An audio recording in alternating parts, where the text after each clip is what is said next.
Good evening, and thank you for joining me for another Boring Books for Bedtime. I hope tonight's selection provides all the boredom your busy brain needs to quiet down and let you get some sleep. So find a comfortable spot. Adjust your volume. Take a nice deep breath in. Let it out slowly. And off we go. Tonight, let's relax with a classic of literary and dramatic convention, written almost 2,400 years ago, and since which very little has changed. The Characters of Theophrastus, a translation with introduction by Charles E. Bennett and William A. Hammond, professors in Cornell University. Copyright 1902 by Longmans Green & Co., London, New York, and Bombay. Let's begin. To Thomas Day Seymour, in profound esteem. Preface. This translation of the Characters of Theophrastus is intended not for the narrow circle of classical philologists, but for the larger body of cultivated persons who have an interest in the past. Within the last century, only 3 English translations of the characters have appeared. One by Howell, London 1824. Another by Isaac Taylor, London 1836. The third by Professor Jebb, London 1870. All of these have long been out of print, a fact that seemed to justify the preparation of the present work. The text followed has been, in the main, that of the edition published in Leipzig in 1897. A few coarse passages have been omitted, and occasionally a phrase necessary to the understanding of the context has been inserted. Apart from this, the translators have aimed to render the original with as much precision and fidelity as is consistent with English idiom. Charles E. Bennett and William A. Hammond, Ithaca, New York, August 1902. Introduction. What stories are new? Asks Thackeray, subtle observer of men. All types of all characters march through all fables, tremblers and boasters, victims and bullies, dupes and knaves, long-eared neddies giving themselves leonine airs, Tartuffes wearing virtuous clothing, lovers and their trials, their blindness, their folly and constancy. With the very first page of the human story, do not love and lies too begin? So the tales were told ages before Aesop, and asses under lions' manes roared in Hebrew, and sly foxes flattered in Etruscan, and wolves in sheep's clothing gnashed their teeth in Sanskrit, no doubt. The sun shines today as he did when he first began shining, and the birds in the tree overhead, while I am writing, sing very much the same note they have sung ever since there were finches. There may be nothing new under and including the sun, but it looks fresh every morning, and we rise with it to toil, hope, scheme, laugh, struggle, love, suffer, until the night comes and quiet. And then will wake morrow, and the eyes that look on it, and so da capo. All this is very true. The changes which may be observed in human nature are small, and the old types of Theophrastus are all about us nowadays, and really look and act much the same as they did to the eyes of the ancient peripatetic. Offices and institutions have somewhat changed, and many character types, due to new vocations, have come into being since then, like the newsboy, the bishop, the reporter, the hotel clerk, and the jockey.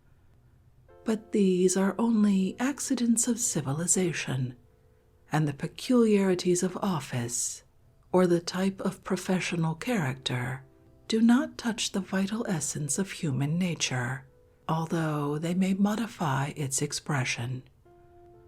When one speaks of a coward, one means an intrinsic quality in humankind which is essentially the same whether found in a hoplite or in a modern infantryman, but which may express itself differently in the two cases. The types described by Theophrastus are types of such intrinsic qualities, and his pictures of ancient vices and weaknesses show men much as we see them now.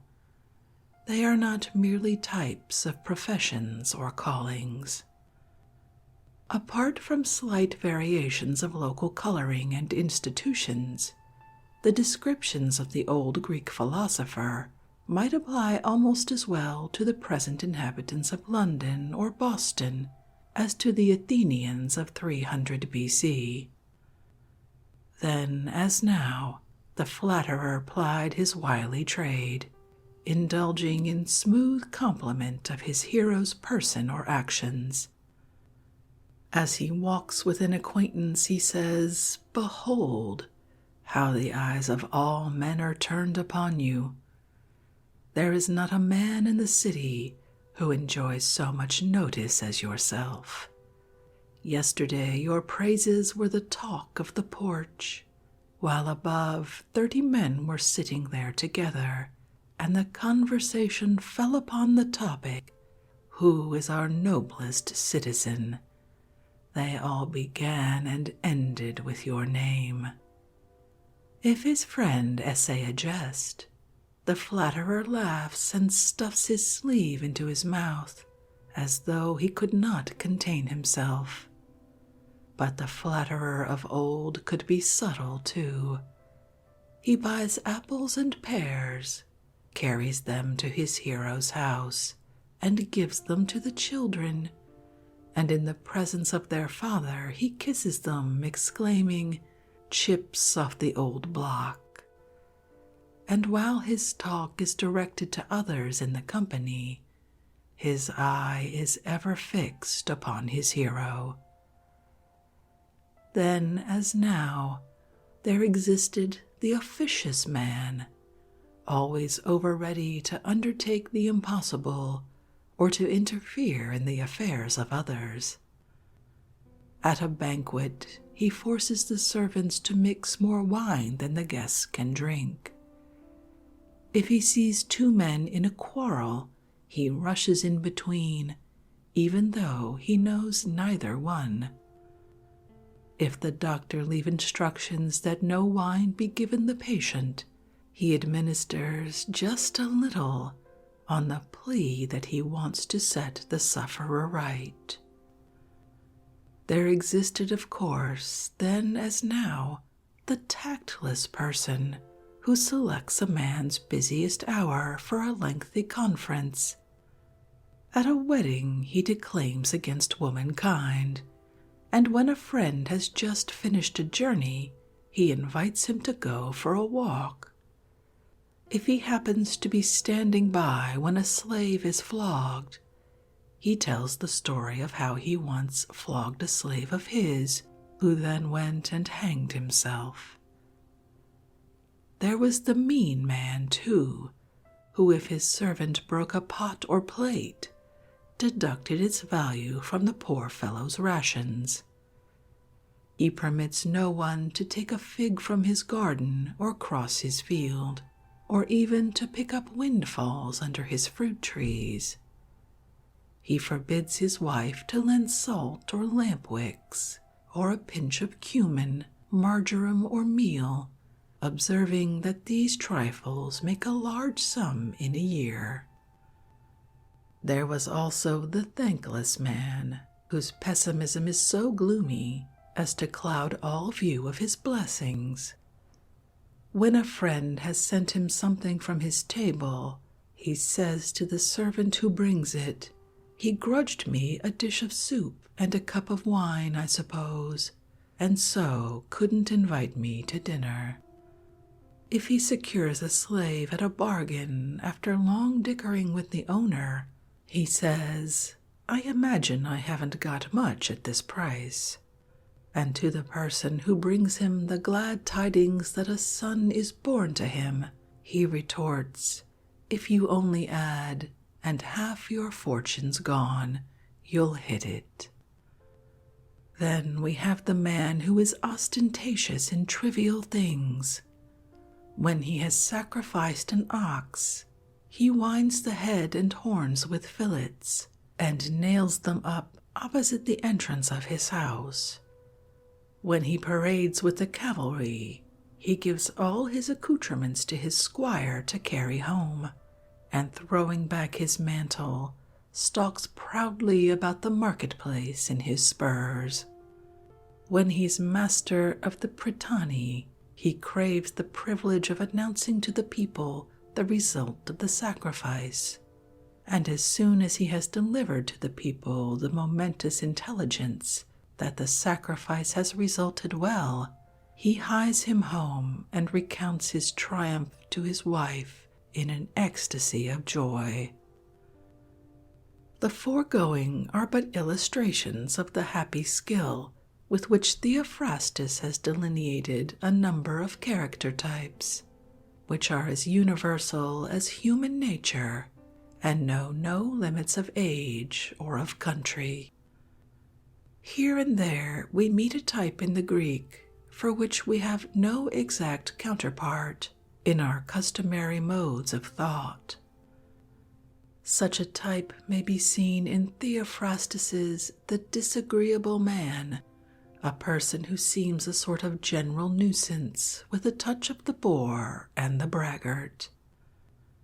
As a rule, however, the types are singularly like those we know today, and it is not difficult at once to provide them with appropriate modern labels. The treatment, though almost invariably brief, is invariably vigorous and trenchant. With a few bold strokes, the character is drawn. There is absolutely no pretense of style as we ordinarily understand it. Yet each type is, in its way, a gem. Through them all runs that fidelity to truth which was the unfailing inspiration of all Greek art. It is this which makes the characters a unique creation and vindicates their position as a part of the world's literature. It is largely for this reason that these slight sketches are here produced in English, exhibiting as they do, when we compare them with what we see around us, the essential identity of human nature in ages widely separated from each other in time and manners.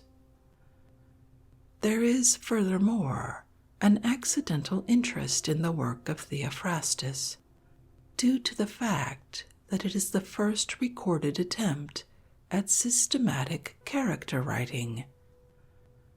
Characters, to be sure, are portrayed in Homer and in the tragedians, but they are incidental to the narrative or to the dramatic plot, whereas in Theophrastus, the business is with the delineation of a character as such. He tells us what a man does, simply as an illustration of what he is, and this method of writing had a very intimate bearing on the evolution of the new comedy under the leadership of Menander. There is a tradition, in fact, that Theophrastus was the teacher of Menander, who in turn furnished models for Terence in his delineation of conventional dramatic types. The influence of Theophrastus was further directly and potently exerted on the so-called character writers of the 17th century in England and France. The simple methods of these character writers and their uninvolved sketches were succeeded by the more elaborate art of the novelists, in whose works individuals rather than types are described by exhibiting their development in long periods of time and under great diversity of circumstances. We have little information as to the personal history of Theophrastus, beyond what we learn from the extant fragments of his writings and from the meager biography of Diogenes of Laerte. He was born at Eresus, a village on the island of Lesbos, in 371 BC, and his father was one Melantus, a fuller by trade. He first went to school to Alcippus in his native island, but afterwards traveled to Athens, the intellectual metropolis, and became a pupil of Plato at the academy, with whom he appears to have studied until the master's death. Theophrastus was then in his 25th year. At that time, he attached himself to Aristotle, who was some 12 years his senior and who had also been a member of the academy until Plato died scribens. During the 12 years which elapsed from the death of Plato until Aristotle established the new school of the Lyceum in 335 BC, Theophrastus was probably with his new leader, at least part of the time, in Stagira or at the Macedonian court, where the youthful Alexander was under the tutorial discipline of Aristotle. Theophrastus was an intimate friend of Callisthenes, the unfortunate fellow student and companion of Alexander, and it is probable that the two studied together at Pella. The story is told that Aristotle, in speaking of these two pupils, said Callisthenes needs a spur, but Theophrastus a bridle.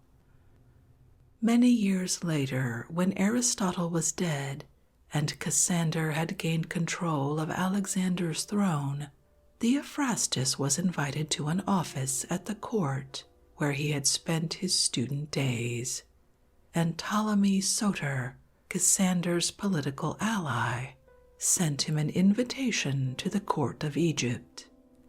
But he declined these calls into the social and political world, and maintained steadfastly his devotion to philosophy. It was a fashion for the rectors or presidents of the great schools of Athens, such as the Kenosarges, the Academy, and the Lyceum, before their death to name their successors to office. And so, when Aristotle was asked who should succeed him in the presidency of the Lyceum, tradition tells of the delicate way in which he left record of his wish. His two most distinguished pupils were Theophrastus of Lesbos and Eudemos of Rhodes. Aristotle replied to the question as to his successor by asking for two sorts of wine, Lesbian and Rhodian.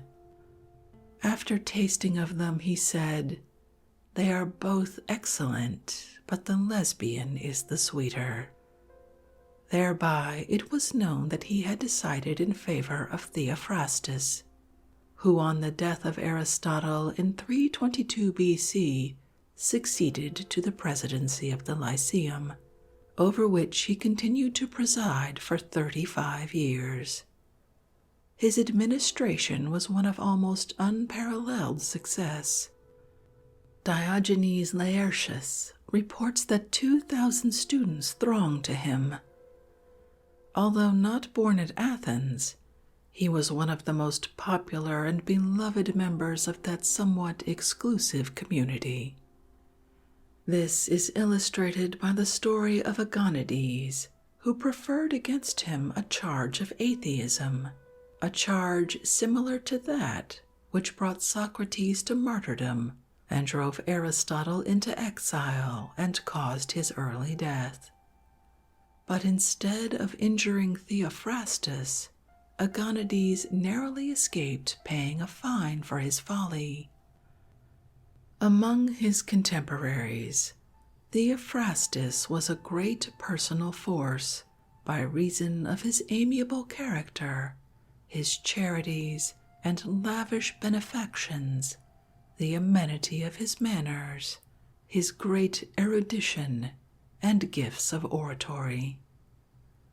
He died in 287 B.C., in the 85th year of his age, and Diogenes Laertius says that the whole population of Athens, honoring him greatly, followed him to the grave. Theophrastus was one of the greatest polygraphs of antiquity. 227 works are attributed to him. The range of his learning is similar to that of Aristotle's, with the emphasis laid rather more strongly on the side of natural science. His genius, however, is not marked by Aristotle's profundity. He served his age rather as a great popularizer of science. He was not an originator of epoch-making ideas or theories. Yet, as a local and popular force, he surpassed Aristotle. His influence on subsequent ages, however, is less marked. Of the 227 works, containing 232,908 lines attributed to Theophrastus, fragments of 9 only are now extant, excluding certain insignificant remains. It is doubtless true, however, that he influenced his own time as much by his administrative ability in the conduct of the Lyceum and by his oral utterances as by his written treatises. His prodigious industry was no doubt partially inspired by Aristotle, as well as by the swift, stirring movement of the age immediately preceding and following the death of Alexander, in which his literary manhood was past. Time, he says, is the most valuable thing a man can spend. He expressed his sense of the value of order in the apothegm, "Better trust a horse without bridle than a discourse without arrangement." His estimate of oral converse at table is recorded in a rather brusque and un-Athenian remark, said to have been made by him to a silent neighbor at dinner. "Sir, if you are an ignorant man, your conduct shows wisdom, but if you are a wise man, you act like a fool." The genuinely kind character of Theophrastus, however, is amply illustrated by the provisions of his will, which evidences also his very considerable wealth. He had inherited from Aristotle the largest private library then known.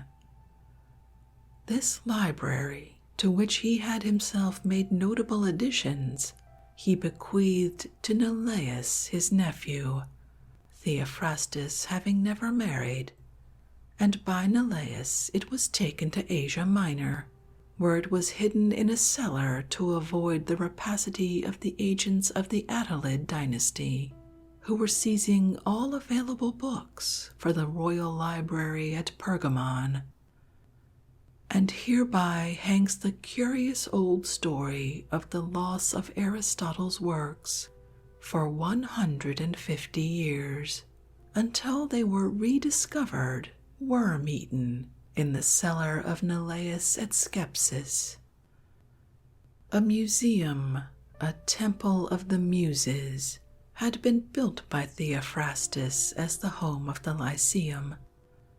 In his will, he provided that this should be maintained and beautified, that statues of the illustrious dead, particularly of Aristotle, should be completed, for which commissions had already been given to the renowned sculptor Praxiteles. Further, that tablets with maps of the world engraved on them should be erected in the lower colonnade. In acknowledgment of the claims of religion, he also directed that an altar should be placed there.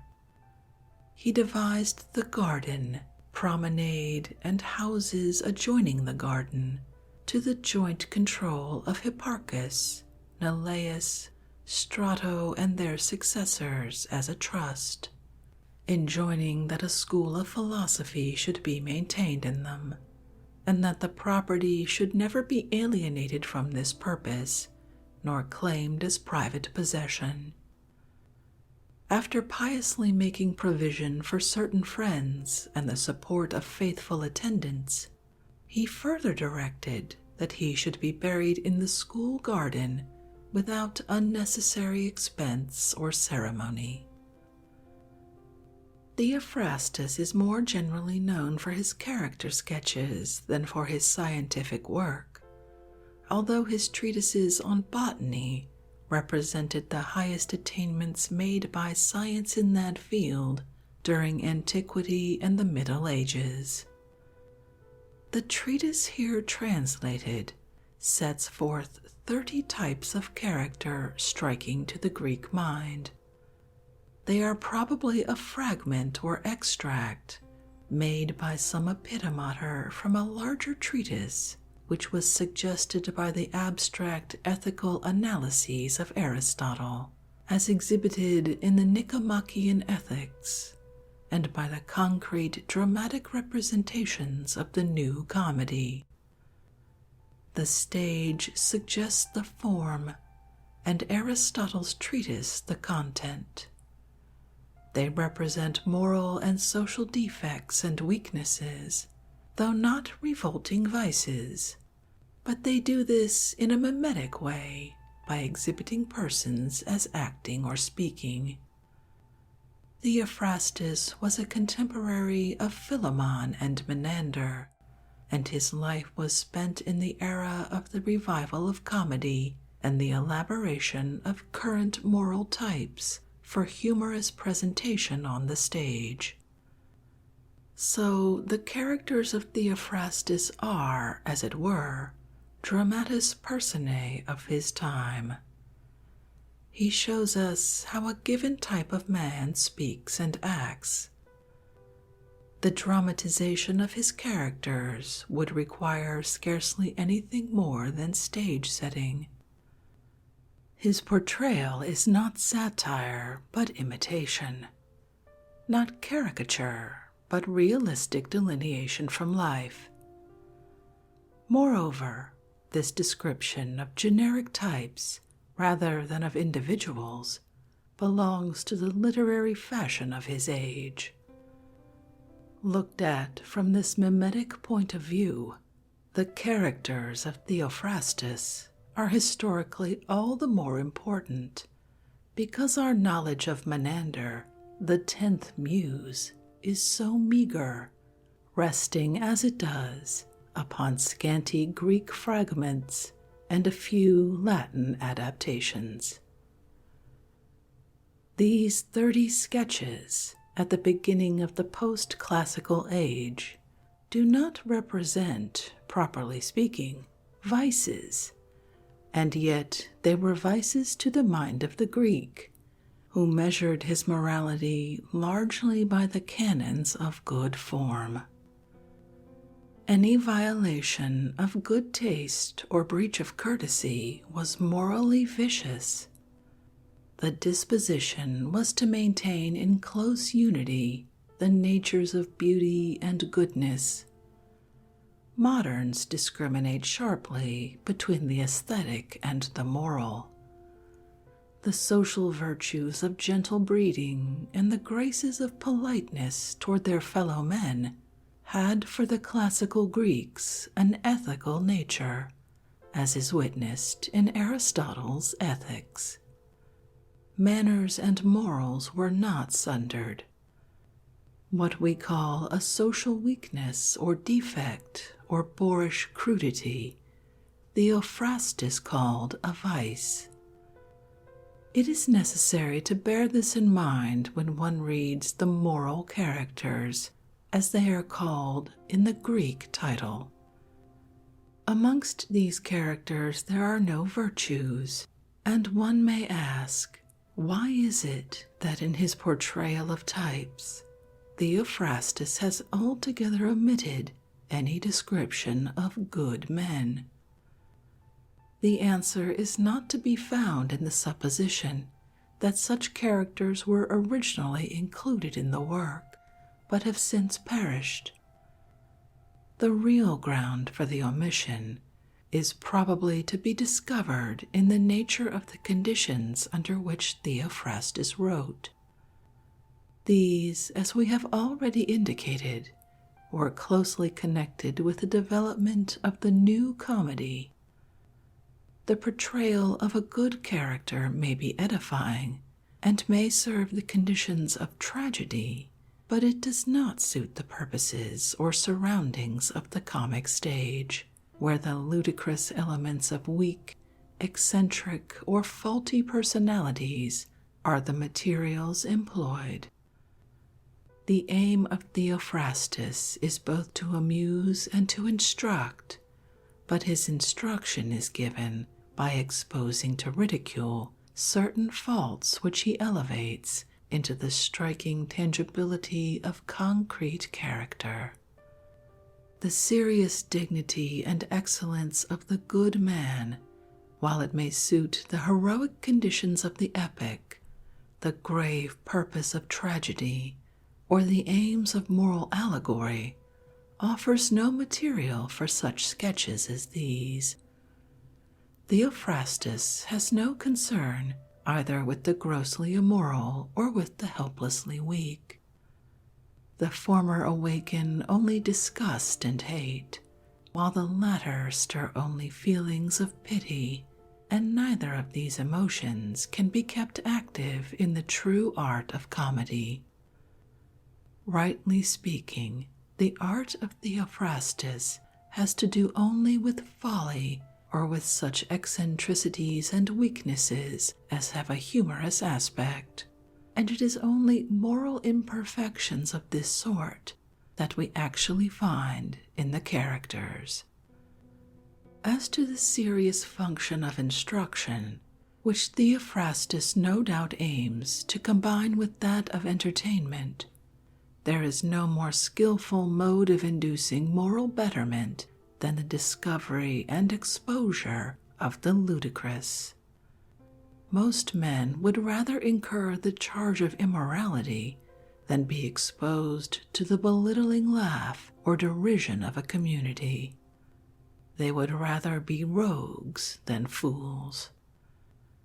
The portrait painter of moral life makes use of the ludicrous when he desires to catch the popular attention, and there is nothing, one may safely say, that makes society at large prick up its ears and fall to gossiping so much as a satire in which some well-known person is subjected to ridicule. Moral folly is much the same everywhere. It is only the fool's costume that changes in different countries. The folly of the miser is seen in his cheating himself of the real goods of life, and in robbing himself of the respect of his fellows. The folly of the coward in gaining personal safety by losing reputation for manliness. The folly of the flatterer in his shallow self-serving, which men see through while they nudge their fellows and laugh at his weakness.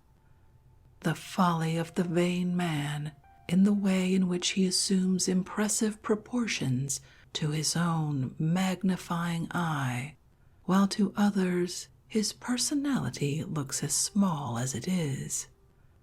The folly of the tactless man in consulting his own convenience rather than his neighbor's, whereby he becomes a butt for his gaucherie. The folly of the boor in his trampling awkwardly on the established usages of the polite world, and thereby drawing upon himself the smilingly derisive attention of all observers. Throughout the list, these characters represent some type of social foible or folly.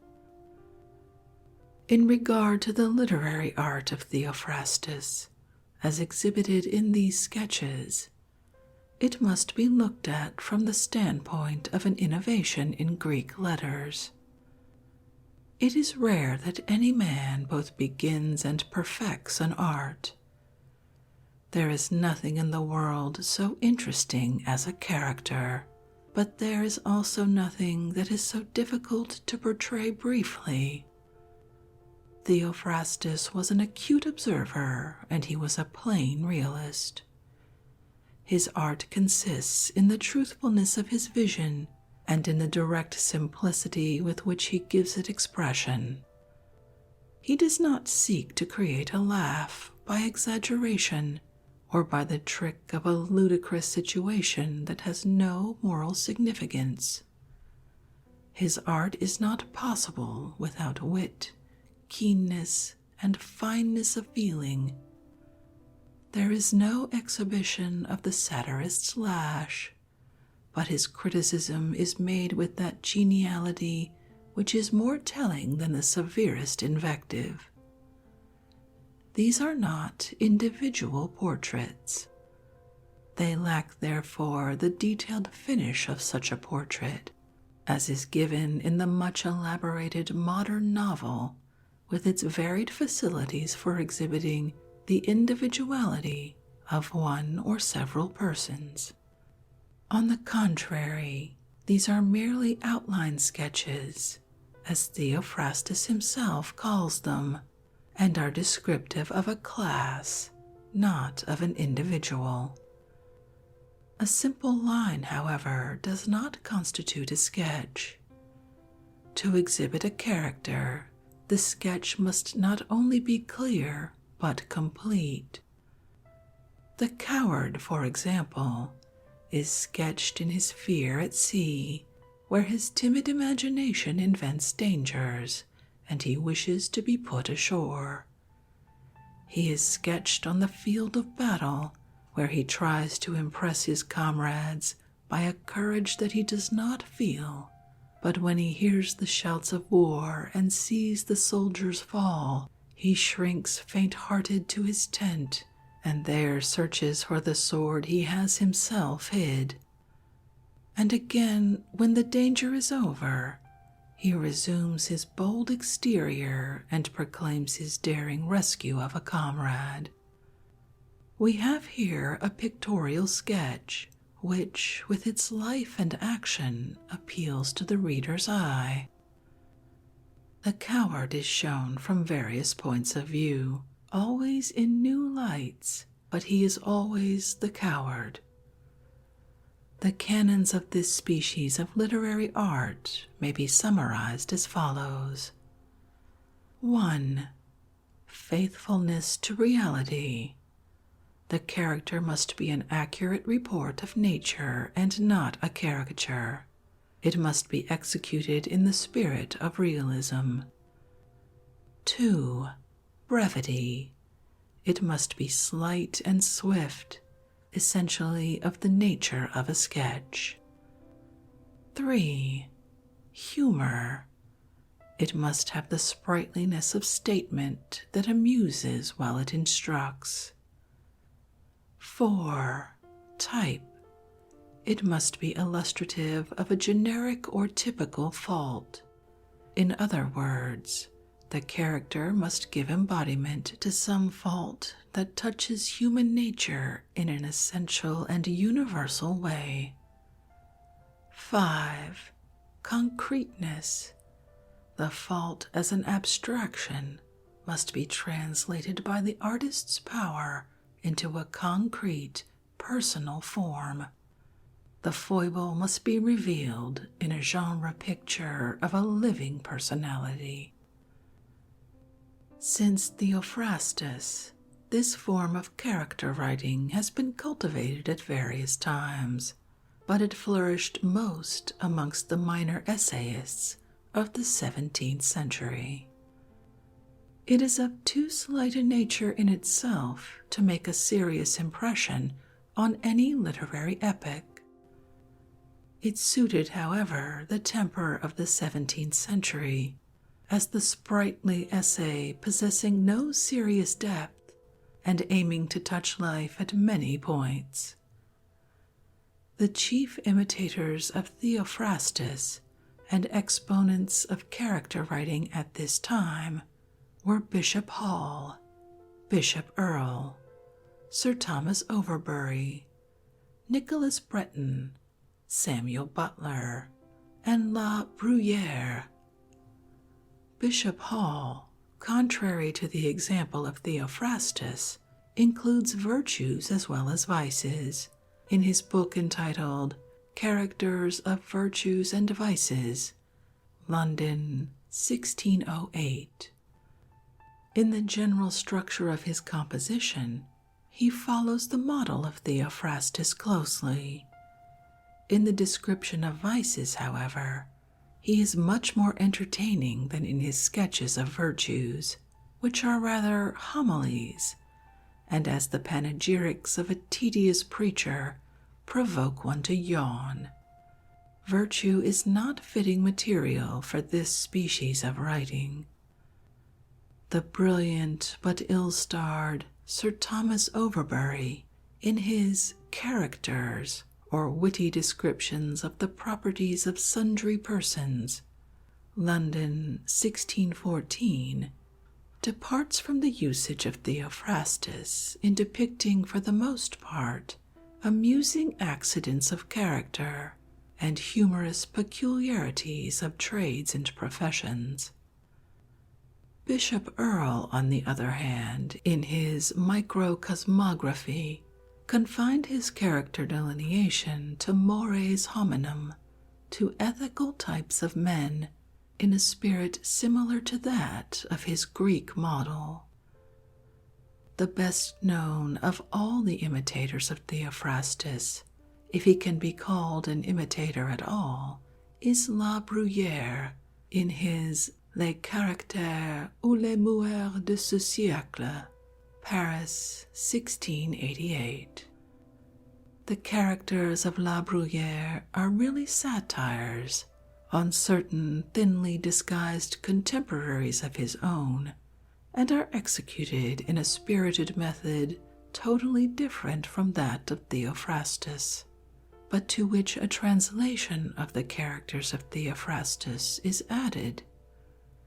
La Bruyere was a lover of the ancient classics, although his translation or paraphrase was hardly more than a pretext for writing down his own description of the manners of his time.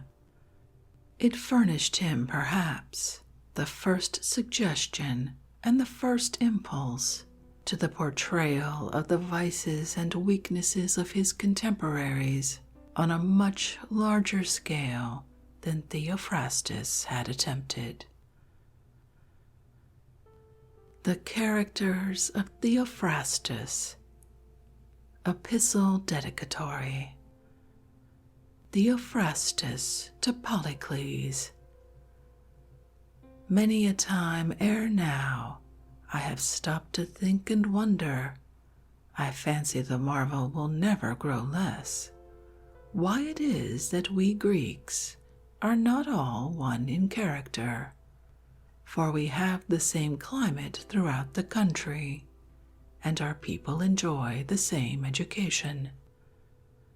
I have studied human nature a long time, my dear Polycles.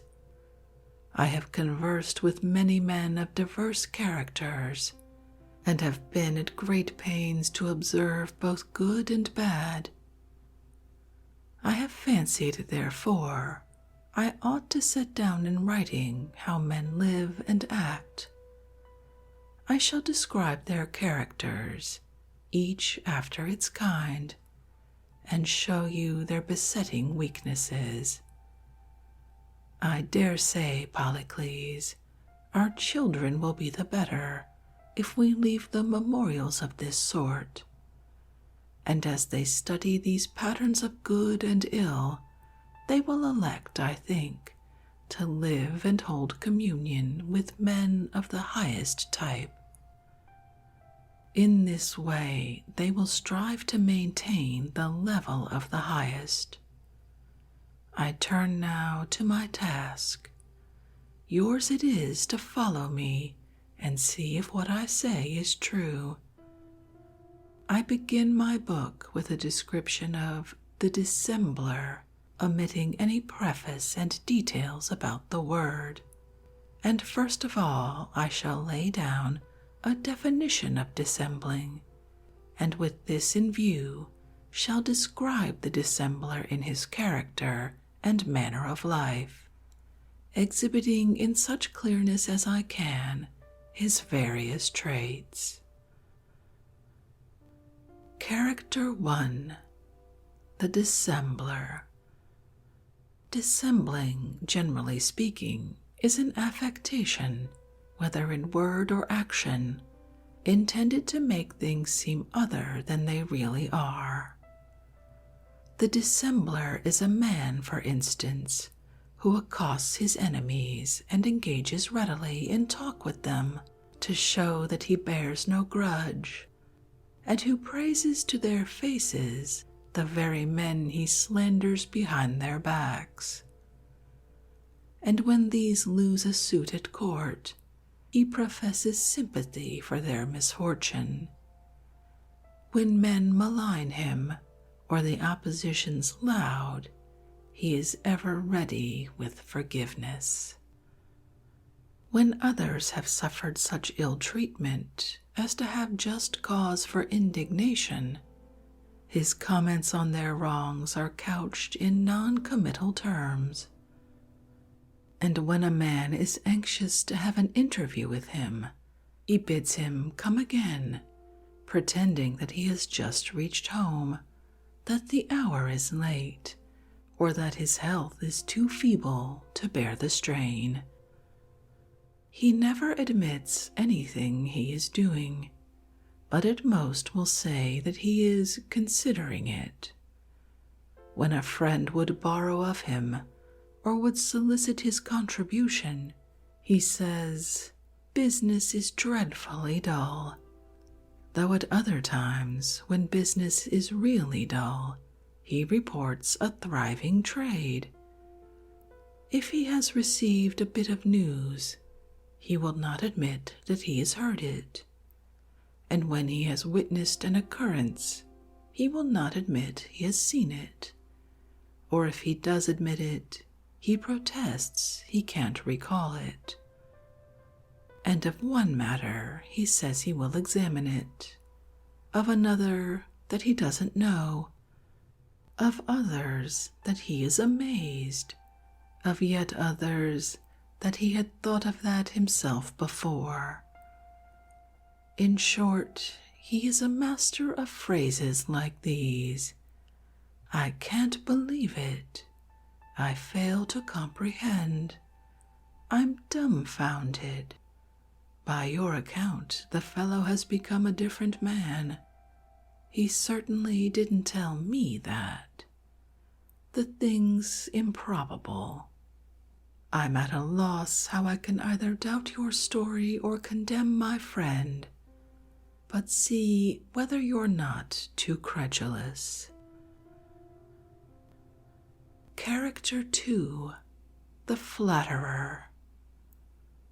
Flattery is a cringing sort of conduct that aims to promote the advantage of the flatterer. The flatterer is the kind of man who, as he walks with an acquaintance, says, "Behold, how the people gaze at you. There is not a man in the city who enjoys so much notice as yourself. Yesterday your praises were the talk of the porch, while above 30 men were sitting there together, and the conversation fell upon the topic, 'Who is our noblest citizen?' They all began and ended with your name." As the flatterer goes on talking in this strain, he picks a speck of lint from the hero's cloak, or if the wind has lodged a bit of straw in his locks, he plucks it off and says laughingly, "See you, because I have not been with you these 2 days, your beard is turned gray, and yet if any man has a beard that is black for his years, it is you." While his patron speaks, he bids the rest be silent. He sounds his praises in his hearing, and after the patron's speech gives the cue for applause by "Bravo." If the patron makes a stale jest, the flatterer laughs and stuffs his sleeve into his mouth as though he could not contain himself. If they meet people on the street, he asks them to wait until his master passes. He buys apples and pears, carries them to his hero's house, and gives them to the children, and in the presence of the father who is looking on, he kisses them, exclaiming, "Bairns of a worthy sire." When the patron buys a pair of shoes, the flatterer observes, "The foot is of a finer pattern than the boot." If he calls on a friend, the flatterer trips on ahead and says, "You are to have the honor of his visit," and then turns back with, "I have announced you." Of course he can run and do the errands at the market in a twinkle. Amongst guests at a banquet, he is the first to praise the wine, and doing it ample justice, he observes, "What a fine cuisine you have." He takes a bit from the board and exclaims, "What a dainty morsel this is." Then he inquires whether his friend is chilly, asks if he would like a wrap put over his shoulders, and whether he shall throw one about him. With these words he bends over and whispers in his ear. While his talk is directed to the rest, his eye is fixed on his patron. In the theater, he takes the cushions from the page and himself adjusts them for the comfort of the master. Of his hero's house, he says, "It is well built." Of his farm, "It is well tilled." And of his portrait, "It is a speaking image." Character 3. The Coward. Cowardice is a certain shrinking of the heart. A coward is a man who, as he sails along, imagines that the cliffs in the distance are pirate ships. If the waves are high, he asks if there's anybody in the ship's company who has not been initiated into the mysteries.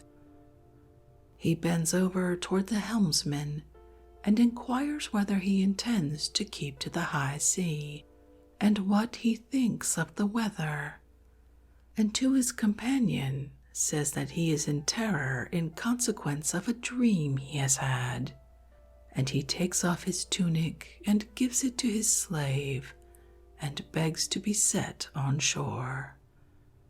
In a campaign, when the infantry march forth, he bids his comrades stand by him and look sharp. urging the importance of finding out whether yonder object be the foe or not. When he hears the sound of battle and sees men fall, he says to those about him that, in his haste, he has forgotten to take his sword. Then he runs back to his tent, sends his servant out, and bids him see where the enemy are. Meanwhile, he hides his weapon under his pillow, and then wastes a long time hunting for it. While in his tent, seeing one of his companions brought wounded from the field, he runs out, bids the fellow cheer up, and lends a hand to carry the stretcher. And then he stays to tend the sufferer, washes his wounds, and sits by his side, driving away the flies. Anything but fight the enemy. When the trumpeter sounds the signal for a fresh onset, he exclaims as he sits in his tent, "Plague take him! He won't let the poor fellow get to sleep with his eternal bugling." Then, staining himself with blood from the other's wound, he meets the troops as they return from battle, and pretending to have been in the thick of the fight, he exclaims, "I've saved a comrade." And then he takes his tribesmen into the tent and assures each one of them that he himself brought the wounded man to the tent with his own hands. Character 4. The Overzealous Man. Overzealousness is an excess in saying or doing, with good intentions, of course.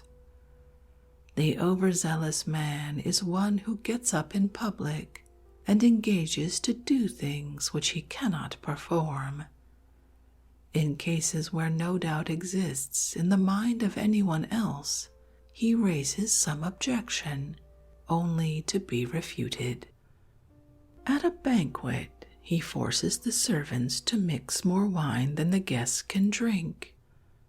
If he sees two men in a quarrel, he strives to put them apart, though he knows neither one.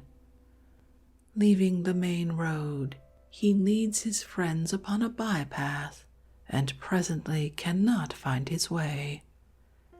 He accosts his commander, and inquires when he is going to draw up the troops for battle, and what orders he intends to issue for day after tomorrow. He goes and tells his father that his mother is already asleep in her chamber. If the doctor gives instructions that no wine be given a patient, he administers just a little on the plea that he wants to set the sufferer right. And when a woman dies, he has carved on the tombstone her husband's name and her father's and her mother's, along with the woman's own name and her native place, and adds, "Worthy people, all of them." In court, as he takes the oath, he remarks to the bystanders, "I have done this many a time before." Character 5. The Tactless Man. Tactlessness is the faculty of hitting a moment that is unpleasant to the persons concerned.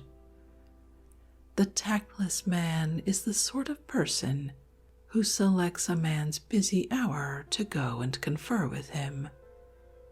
He serenades his sweetheart when she has a fever. If an acquaintance has just lost bail money on a friend, he hunts him up and asks him to be his surety. After a verdict has been rendered, he appears at the trial to give evidence. At a wedding where he is a guest, he declaims against womankind. When a friend has just finished a long journey, he invites him to go for a walk. he has a faculty for fetching a higher bidder for an article after it has been sold, and in a group of companions he gets up and explains from the beginning a story which the others have just heard and have completely understood. He is anxious to give himself the trouble to do what nobody wants done, and yet what nobody likes to decline. When men are in the midst of religious offerings and are making outlay of money, he goes to collect his interest. If he is arbitrator in a dispute, he sets both contestants by the ears just at the moment when they are ready to settle their differences. When he wants to dance, he takes a partner who is not yet merry. Character 6. The Shameless Man. Shamelessness may be defined as contempt for decency, joined with meanness of purpose. Your shameless fellow is one who robs a man and then returns to borrow money of him. He sacrifices a victim to the gods, and instead of making his supper from it, he salts the meat down and then gets a meal at the house of a friend. He calls a servant, and taking bread and meat from the table, says in a voice that all can hear, "Try that, Tibios." When he goes to market, he reminds the butcher of all the patronage he has given him, and as he stands by the scales, throws in an extra piece if he can, or if not, a soup bone. If he secures these, he rests content. If he fails, he snatches a piece of tripe from the bench and makes off with it laughing. He buys theater tickets for friends that are staying in town and goes along with them to the performance, but does not contribute his share of the expense, and the next day you'll find him taking his children and their tutor too. When anybody has found a bargain in any line, he demands to have a share.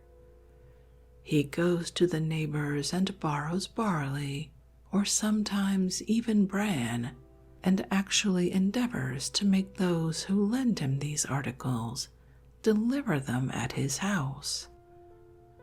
A favorite trick of his is to march up to the tubs in a private bathhouse, draw a bucket of warm water, dash it over his head despite the loud protests of the attendant, and then say as he leaves, "That's a good bath, no thanks to you."